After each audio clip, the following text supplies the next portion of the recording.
नमस्कार मैत्रिणींनो, खमंगमध्ये आपले स्वागत आहे।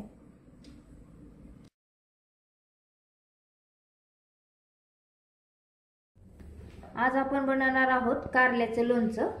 त्यासाठी मी ही 2 कारली चिरून धुवून सुकवून घेतलेले आहेत।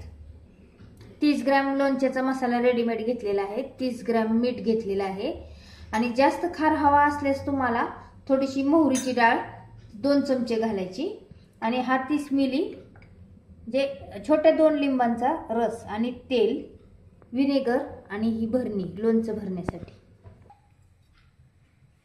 आता आपण हे थोडंसं तेल टाकू ह्याच्यात कढईमध्ये। पॅन मध्ये तेल गरम करून घेऊ।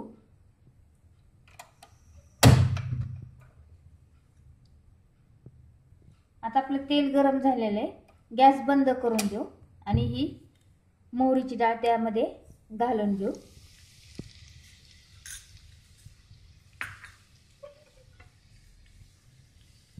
जास्त तेल गरम करायचं नाही, थोडासा गॅस बंद करून मग मोहरी डाळ टाकायची, म्हणजे करपत नाही मोहरीची डाळ।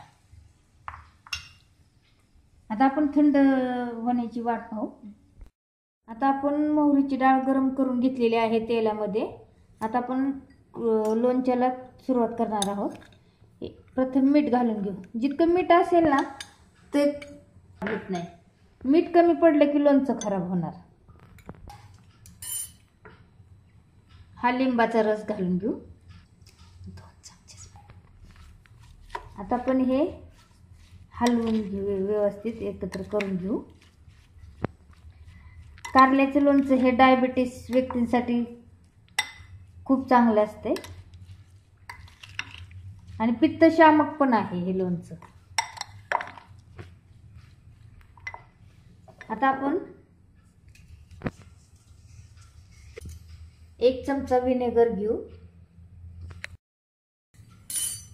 भरणीत तळाला घालून घेऊ। विनेगर घातल्यामुळे लोणचं दीर्घकाळ टिकतं।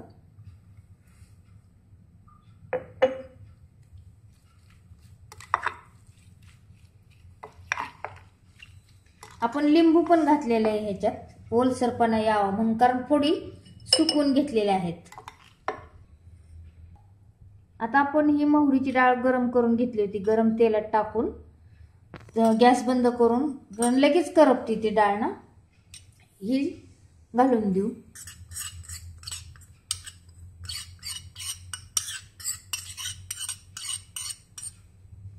हलवून घेऊ।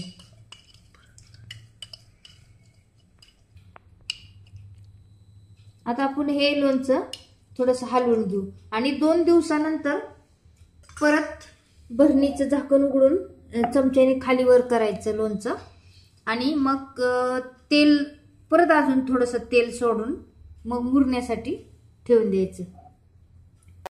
आपलं हे आरोग्यदायी कारल्याचं लोणचं तयार झालेलं आहे, पित्तशामक। तर जर ही रेसिपी तुम्हाला आवडली असल्यास लाईक करा, शेअर करा, सबस्क्राईब करा। धन्यवाद।